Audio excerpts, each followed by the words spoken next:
75% of us have an addictive type brain. The brains are actually different. Only about 25% of people just can let's talk about food, because people have a struggle with food, right? It's very, very common. It's not just drugs and alcohol, guys. It's people. It could be workaholics. It could be, people who just work too much, and anything that an addiction is defined as in anything that is affecting your. Awekenge, this is Mental Matters, hosted by Asekho Toto.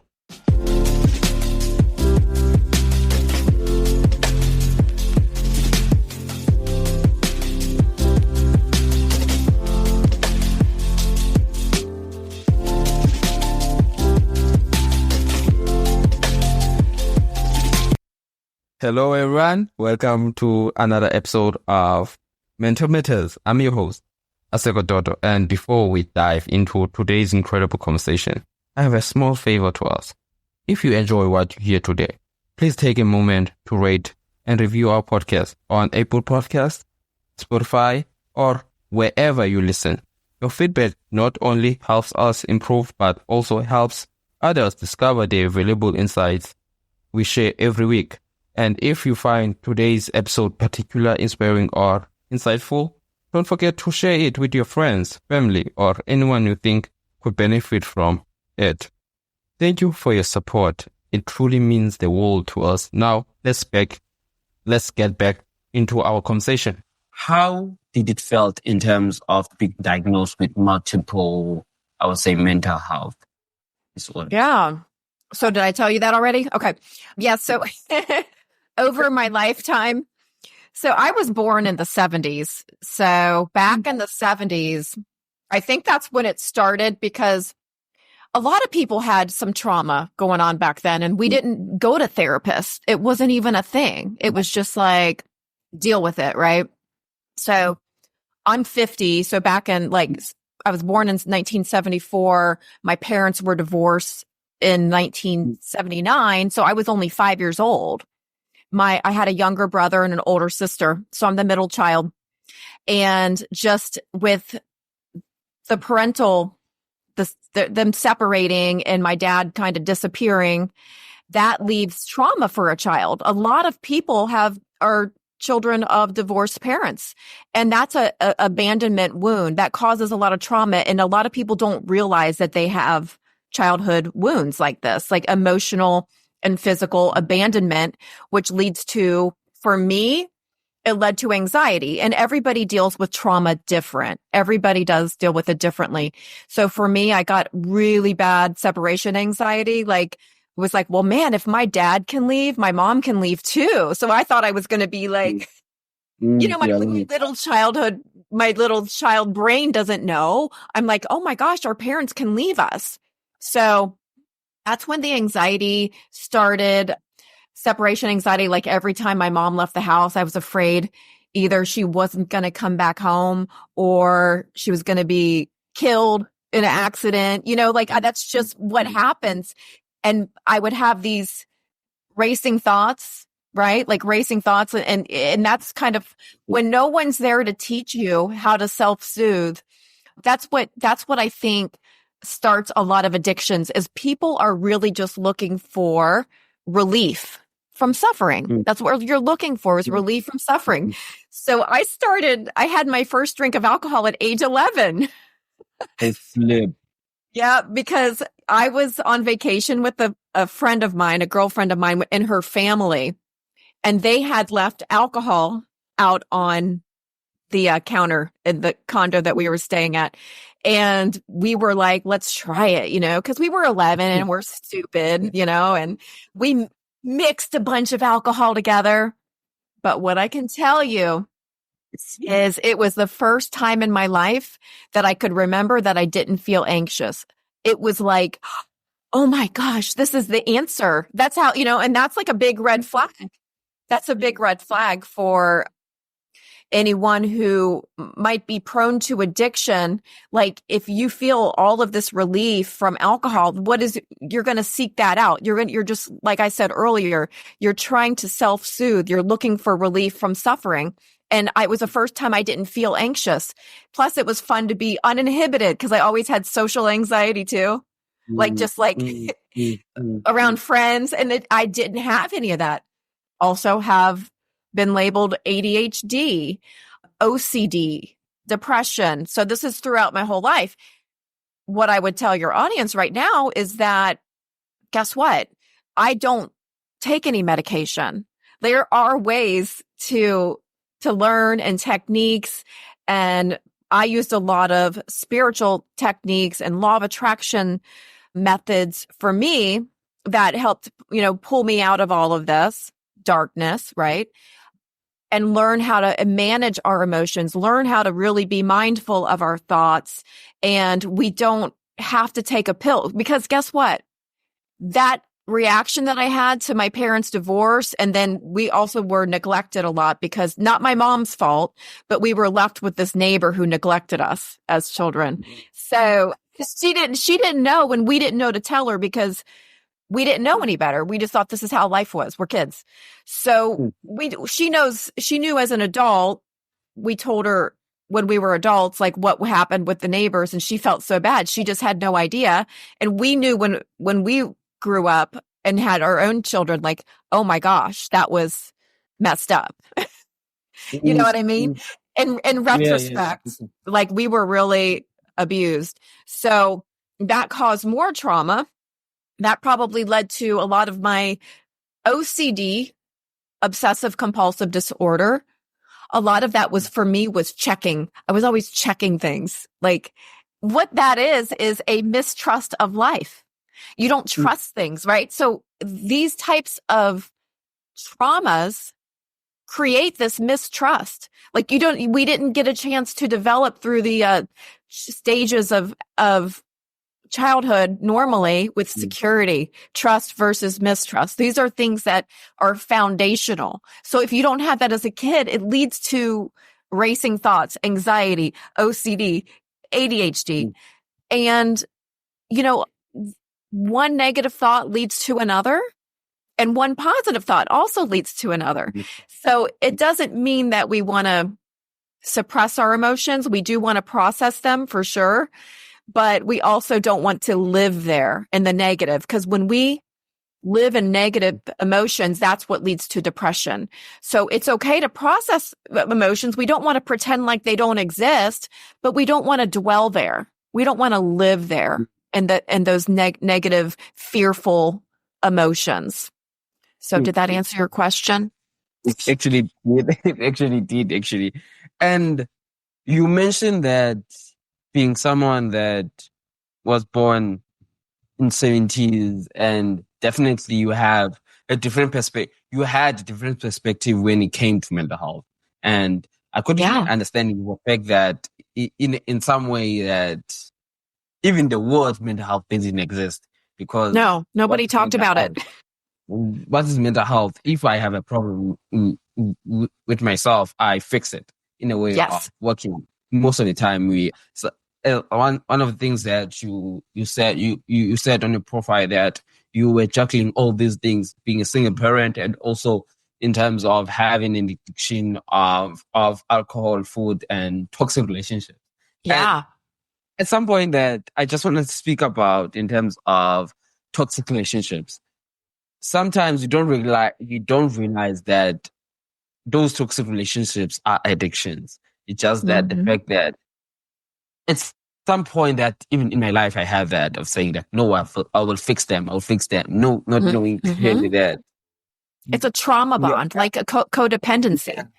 Yeah, exactly. I love the fact that you said a trauma bond, and sometimes we don't know how to actually navigate that, because as you've said, trauma bond, the fact that, okay, this person understands me more than as someone that does not have a certain trauma. And just to say this, everyone has a trauma, even if or not.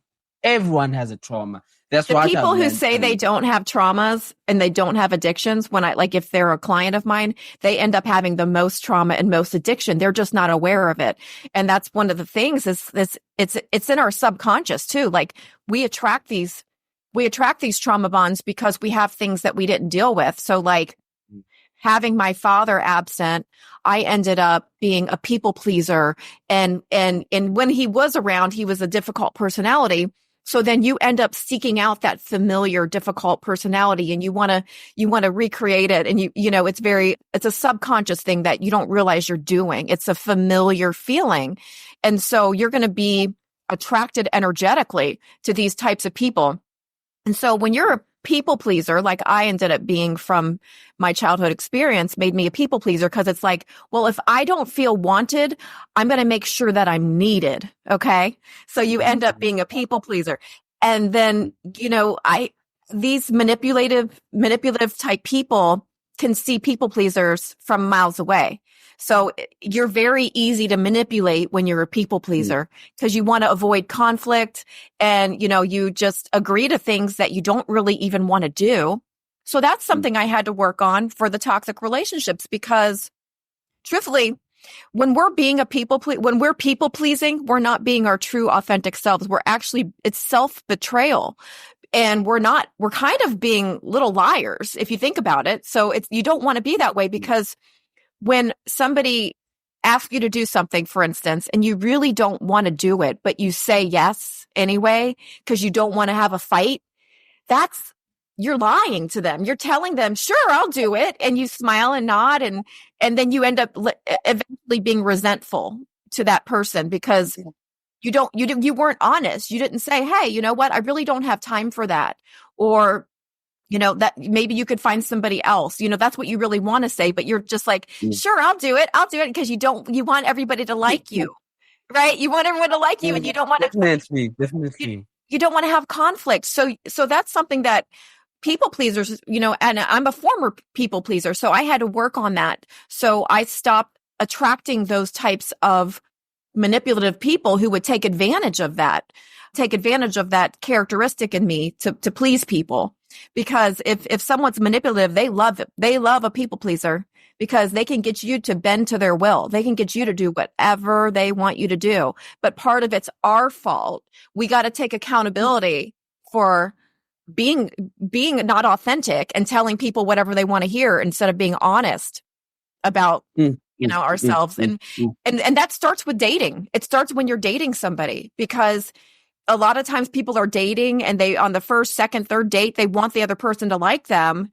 So they just tell them, yeah, me too. But they won't tell the truth about themselves, because they want the other person to like them so much. They don't really tell the truth about their expectations of the future.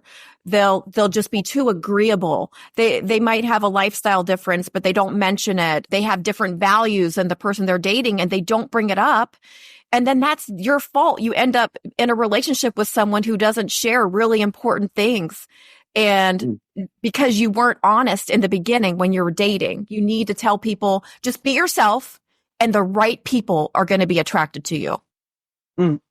And again, in terms of relationships and people pleasing, and I myself also was part of that, of people pleasing, of saying that, no, it's fine. Even when someone actually oversteps their boundaries within me, and saying that oversteps my boundaries, and I said, no, it's okay. I know that you won't do it next time, and they keep on doing it, and not having that sense of, this thing frustrates me. And you start asking yourself, how can I tell this person to stop doing this? And even though you actually searched the answer within yourself, and you found that answer, but it's hard to actually articulate to that certain person, and saying that I don't like that the way you are doing it. And again, you spoke about honesty. Honesty is something that at first I actually ran away from, because as I said, in terms of searching for answers, of saying that, or flip, I need to tell this certain person that they should stop this. And recently, I think I stopped being a people pleaser last year, when in the middle of listening to Dr. Jordan Peterson, where he spoke about the consequences of lying. Yeah. I look at it, and I believe that as much as you might say that you will get away with that certain thing, eventually you won't actually suffer consequences now or tomorrow or next year. Eventually, you actually face them, and I had a whole different perspective in terms of that.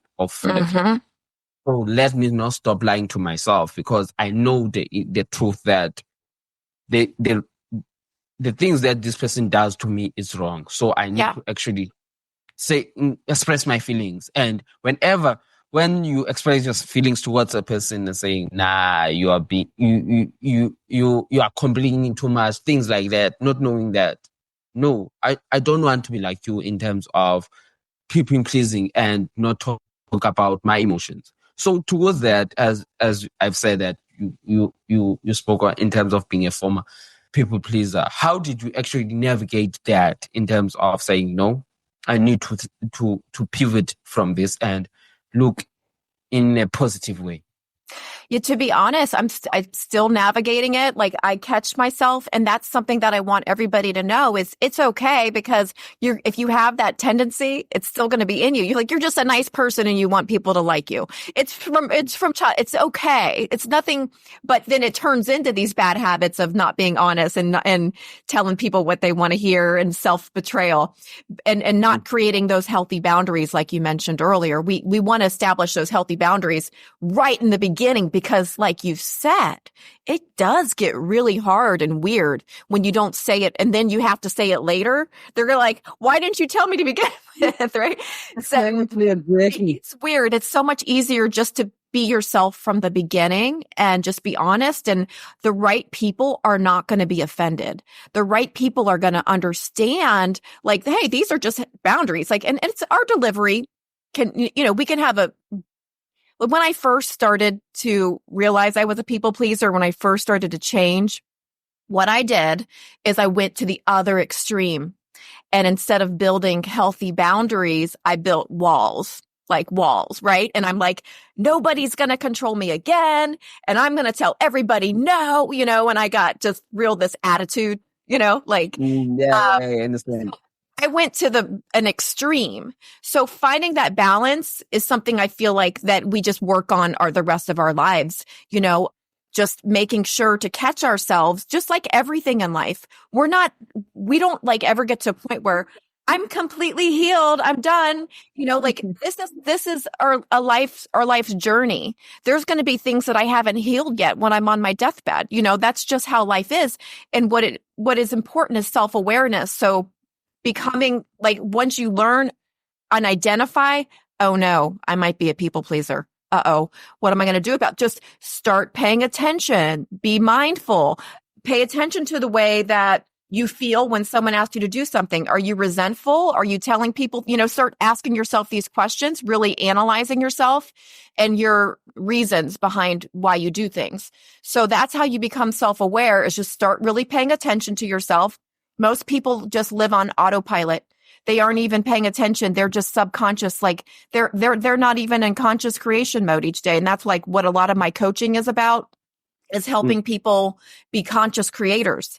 And instead of living on this autopilot mode where they're just thinking the same thoughts and feeling the same feelings from the day before and the day before, the day before. And then they wonder why their life didn't change. It's because you're doing all the same stuff and you never change your thoughts. You never change your feelings. You never change your reactions, and you have the same old behaviors. So it really takes a conscious effort and a lot of self-awareness. And it does help to get guidance. It helps to hire somebody who's been there and been through what you're going through. It's like taking a quantum leap instead of baby steps through this, right? Because it's really hard for us to see ourselves sometimes. And by definition, subconscious patterns we're not conscious of them. So it helps. It's easier for other people to see it from the outside than for us to see it in ourselves, so a lot of it has to do with pattern interruption. So I could still catch myself sometimes with that tendency to please somebody. And then I catch myself and I don't do it. You just got to stop yourself in your tracks and be like, no, I don't really want to do this. And I need to be honest, and I need to say it in a good way, a nice delivery. Because like I said in the beginning, I wasn't even giving a good delivery. I'd just be like, no, I don't want to do that, And so there's that healthy balance where we can still be nice people and not be people pleasers. You can be both. You can be a nice person, but not be a doormat. You don't have to be a doormat. Mm-hmm. And I was actually about to ask you that question in terms of being nice and actually finding the correlation between being nice and being kind. We also actually keeping in mind of actually not being a people pleaser. Is it possible that you can be both, or you can be a one thing? For example, let's say I'm kind and also I try to avoid being a people pleaser. Is it possible? And what role does, actually, let me rephrase my question. What role does kindness and being nice play when it comes to people pleasing in terms of actually eliminating the people pleasing factor? I don't think people pleasing is kind at all. I think people pleasing is bullshit, to be honest with you, because we are lying. We're not being honest. Like, I don't want someone to do things for me just, and I don't want someone to lie to me. If I ask, like, let's say I have a friend and I ask, hey, will you help me move? And they really, really don't want to. They're so busy. They're so stressed out in their life. They don't have the time. I don't want them to tell me yes and lie and smile in my face when they really are like, this is the last thing I want to do. And they're like really mad at me and they don't have the time, the energy. I don't want that. That's not being nice to me because they lied to me and they're doing something that's actually going to really affect their lives in a negative way. That's not being nice to me. People pleasing is being fake. You're not being authentic. So I don't think people pleasing is nice. It's really selfish because what we're trying to do is get other people to like us by lying to them. So I don't think people pleasing has anything to do with kindness. But I understand there's the intention of kindness. That's the intention, but it's not really kind if you really think about it, because at the end of the day, you're resenting the person. You're resenting that person for that you said yes to when you really meant no. You end up resenting them. So that's not nice, right? That's really not nice. Like, say yes to people when you actually can, because sometimes it's nice to do people favors, but if it's something that you really can't do in your life and it's going to really just take so much of your energy and time and mess you up, don't say yes, say no. And that's being kind, because you're being honest, and honesty is kindness. And I love the fact that you said honesty is kindness. And shifting our conversation to addiction and still on the conversation of people pleasing, would you say how often do you actually come across clients that actually are people pleasing, and just to run away from that sense of feeling of trying to play people pleasing? One thing that I understand about mostly often is alcohol. We mentioned the first time you drank alcohol is the fact that it gives you this sense of I'm the man. I'm someone that is in control of my life, and you are able to say things that you couldn't say when you are sober. So how often did you come across such clients, and how did you navigate in terms of helping them when it comes to addiction? You know what? Most people are people pleasers. Most people don't want to be authentic. And most people, I mean, it's more, I hardly ever meet people who are completely being their true authentic selves, because everybody's afraid of what everybody thinks.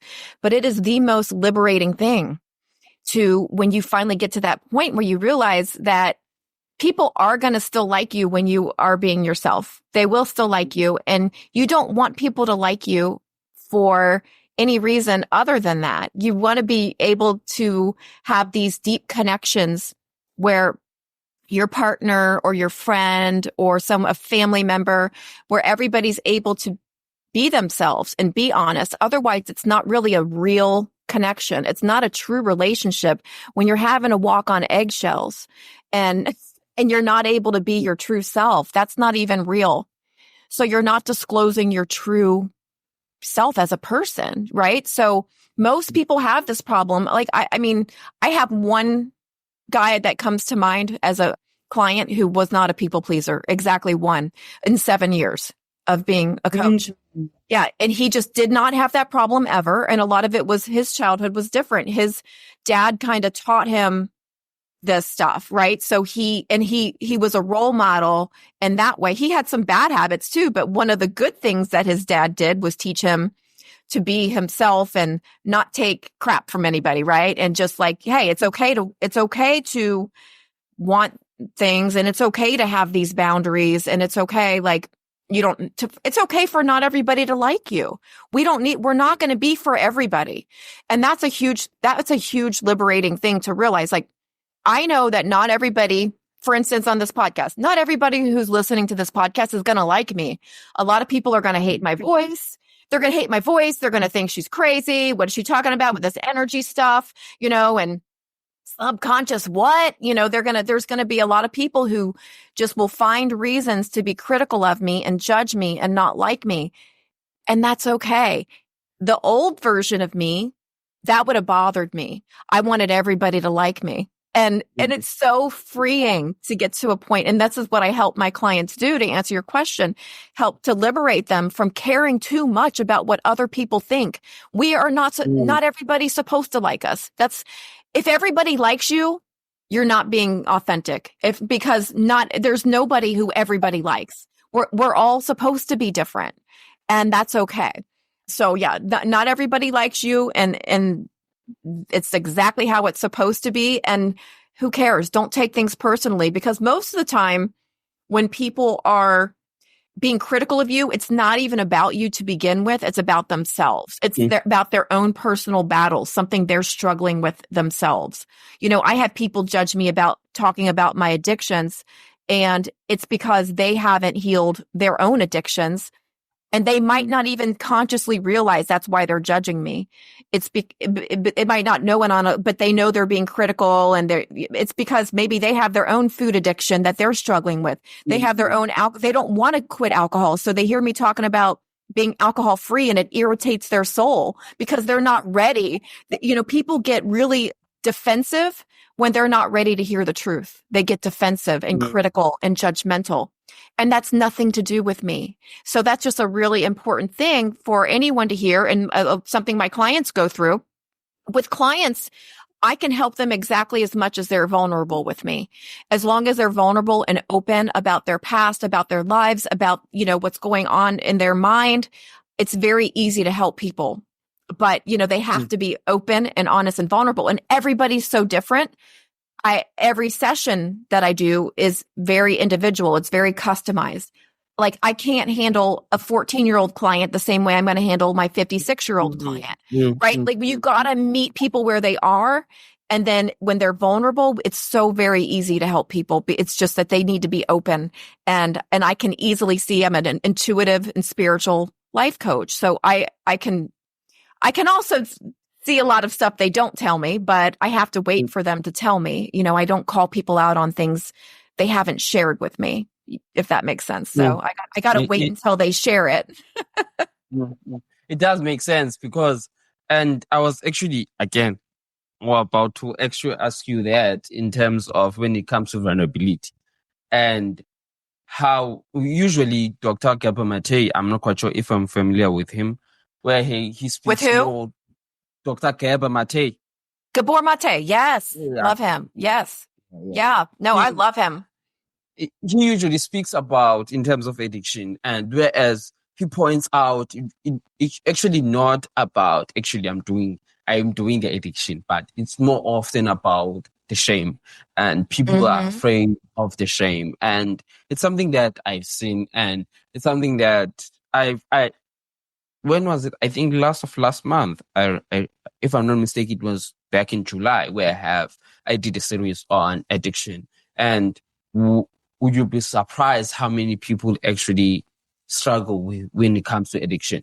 And it's a pity that I didn't actually get the stats when it comes to addiction because it's a huge number. And again, my first it's like 75%. Like 75% of us have an addictive type brain. The brains are actually different. Only about 25% of people just can like, let's talk about food because people have a struggle with food, right? It's very, very common. It's not just drugs and alcohol, guys. It's people, it could be workaholics. It could be, people who just work too much, and anything that an addiction is defined as in anything that is affecting your life in a negative way, but you still can't quit. And sometimes it looks like working too much. Males and females both do this, where it's affecting their family and they don't have a good work-life balance, and it could lead to divorce. It's a huge problem. Gambling. Our cell phones, technology is an addiction these days. Like some people, you just can't stop scrolling. Even me, I catch myself scrolling too much. I got to put my phone in another room sometimes because I'm like, I want to always answer people right away and I feel kind of bad. So I try to do that. But even like pornography is a huge addiction that destroys families. That one's huge. And it's considered normal and acceptable. Actually, alcohol is considered normal and acceptable. And now, since I've been alcohol free for 5 years, now guess who's the weirdo? Now I'm the weirdo. I was normal. Nobody judged me before when I drank every day. Because I always had friends who were drinking with me, and there was always somebody to compare myself to who drank more than me, right? And it's funny, it's the only drug that you have to justify why you don't do this drug. It's very interesting.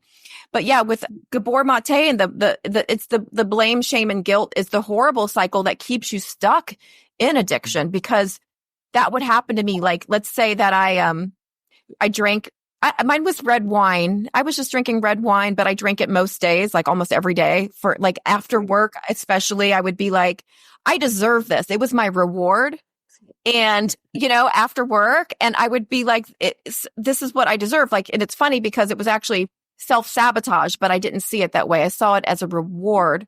And it's such a temporary, so very temporary of soothing. It does soothe you very temporarily, like maybe 2 hours. And then that's about it. And then it goes downhill. And then like the next day, it lowers your vibration and it lowers your energy level, right? And then you just aren't as good. You're not vibing as high as you could be. You didn't get enough sleep, because it does affect your sleep in a negative way. That's really the way it affected my sleep, was when I was like, I've got to get rid of this, because it started to wake me up in the middle of the night, which is a scientific reason for that. Alcohol is a depressant. So no wonder a lot of people who drink get depressed. It's a depressant. And what our bodies do is our bodies create stimulants to counteract that depressant of alcohol, which is natural. That's what our bodies are supposed to do. It creates stimulants. So when that about 4 hours after your last drink that you had, 4 or 5 hours later, the depressant completely wears off, and all you're left in your body is the stimulants, which for me would be about 2 a.m. or 3 a.m. in the morning. So I'm like waking up in the middle of the night with my heart racing, my mind racing. If I have all these stimulants, and I didn't realize it was the alcohol. I didn't make that connection. I was blaming hormones, my age. I was blaming everything. But as soon as I got rid of alcohol, I'm not an insomniac. I was sleeping like a baby, without the alcohol. I just didn't realize until I learned about alcohol. I actually added addiction recovery niche to my coaching practice. And that's when I was learning about alcohol. And that's when I realized, this sounds like me. I'm self-aware enough to admit I have an unhealthy relationship with alcohol, right? And my whole life I did, but I was in denial. I never blamed. Nothing was ever my fault, right? Like, we get in this victim role. Like, you can blame everything else. Jordan Peterson's big on that, the victim role stuff, right? Like, yeah. And that's the point we all got to get to. Like, I definitely had people in my life tell me I drank too much, for sure. And I just thought they were being controlling, or, or they're lame, they're boring, and I'm fun, right? That's what I thought. And I really convinced myself of that. So a lot of us, we're just lying to ourselves about these addictions that we have. We're just lying to ourselves. And I would invite anyone who thinks they might drink too much, just go try 30 days just without any alcohol. See how you feel, because like I felt really good and I didn't realize how good I could feel because I never went 30 days. I never tried it. And so, well, except when I was pregnant with my son, right? I didn't drink when I was pregnant, but in my whole life, I hadn't like since now I didn't start drinking regularly when I was 11 years old, by the way, but I did when I was 14 years old, started drinking regularly. So think about this. I had a 30-year career of drinking alcohol regularly, 30 years, right? So if I can stop, anybody can stop. I lost weight. I lost 20 pounds. I feel so much better. Like every day I have control over my vibration. I wake up feeling amazing.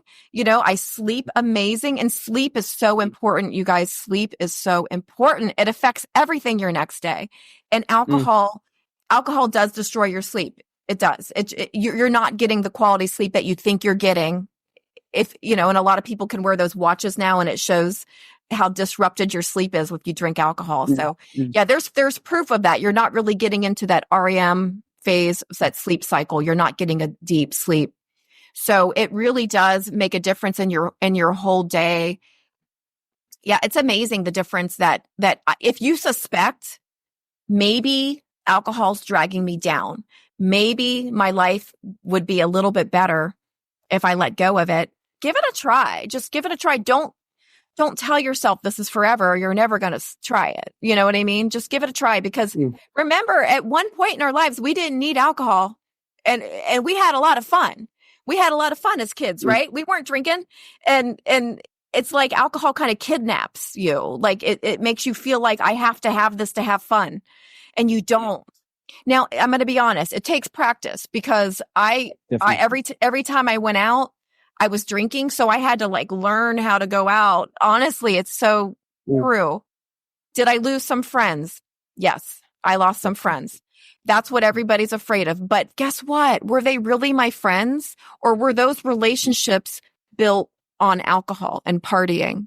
I didn't lose any true friends. I didn't. They stayed with me. And before I say what I'm about to say, and earlier today I was scrolling on Instagram and actually watching some stories, and I follow Stephen Bartlett. He's the host of A Diary of a CEO. And I love him. Yeah. I love his podcast and the guest that he actually has on his podcast. I just wanna to actually read this. It says that a study from Stanford found that behavior change increases by 30% when community support structure are in place. For me, the transition into life without alcohol was seamless, in part because my partner and few friends made the change with me. And nice. I feel like it goes back to that thing of, if people don't actually support you in a certain thing, that you say, okay, I'm going to stop doing this. And whereas you have a little support, you become so, if you don't actually have a total no support, you have that inner voice of saying people don't care about you, and saying that you shouldn't stop, you should continue because they will love you more. And yeah. It's something that I've been speaking about when it comes to that inner voice, when it comes to that outside voice, saying that listening to other people that actually, I would say, press on negative thing towards you. And my case, when I stopped drinking alcohol, I haven't drank since last year, December. And congratulations. Thank you so much, really. You're a lot younger than me, so you got smarter faster than I did. Earlier, sooner. It's something that I realized whenever I was going out and I was drinking, I was asking myself, what am I doing here? And I realized the fact that it's self-awareness. I'm no longer actually drinking for fun anymore. I'm running away from something. So I took this decision to say, no, I'm not going to drink. And I went out with my friends and they were drinking. I was drinking a Diet Coke, and they were asking why why am I not drinking? I told them stop drinking. And it's something that I thought for myself that it would be hard, but when I did it, actually was quite easy. It's something that was very fascinating towards me. And I could go on and on and on with this conversation, but unfortunately I'm quite seeing the time. We are almost out of time.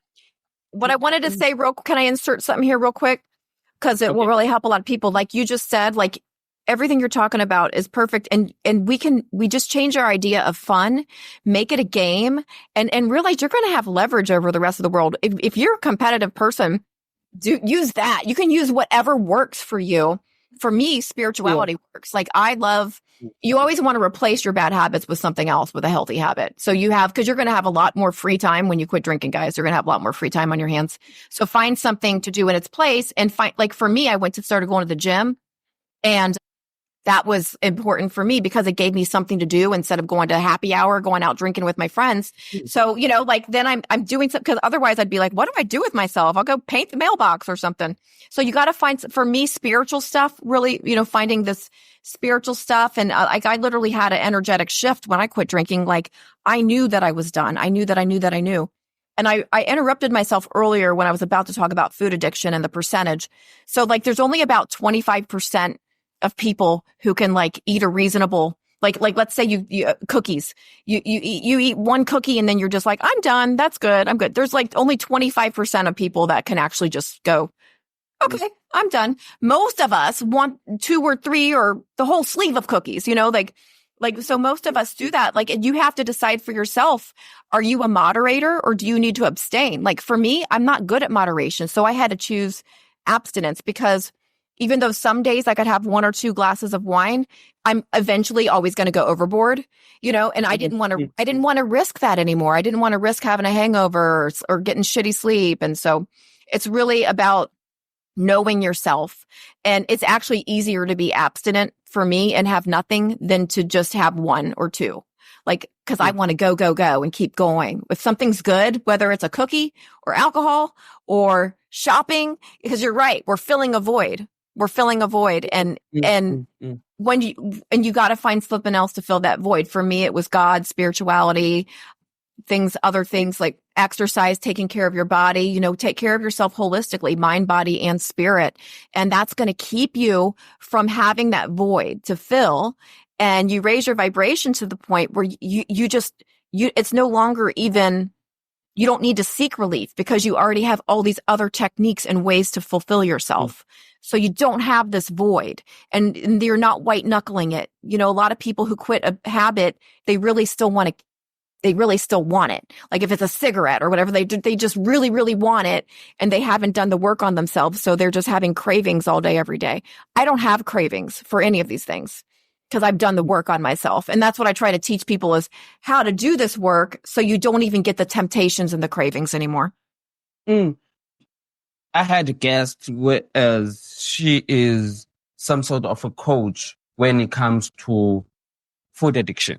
Mm-hmm. And she says that she helps her clients, instead of just saying that she's going to take them out of food addiction. And once you take someone out of a certain addiction and not have a substitution for that, they will actually go to another addiction. It will be that process. So she actually substituted with something good. For example, you spoke about spirituality and you spoke about going to the gym, things like that. And I feel like that's how we can actually maneuver our way out of this, I would say, out of this addiction, out of this new pandemic. And it goes back to something that Theo once said, that if nothing changes, nothing will change. And if you don't change yourself in a way of saying that, I'm taking. So you got to do you got to figure out the root cause first, and do that where, why am I stuffing down my feelings with food? Why am I drinking alcohol? Why am I, what's his voice? So you want to figure out what that is also. And then as you're learning all these other techniques, so you want to do both together and then replace them with better habits at the same time. So you're doing all of this work on yourself and finding stuff that works for you personally, because it's not going to be the same for everybody. I don't have like one thing that I do for everybody, because everybody's so different and we need to meet people where they are.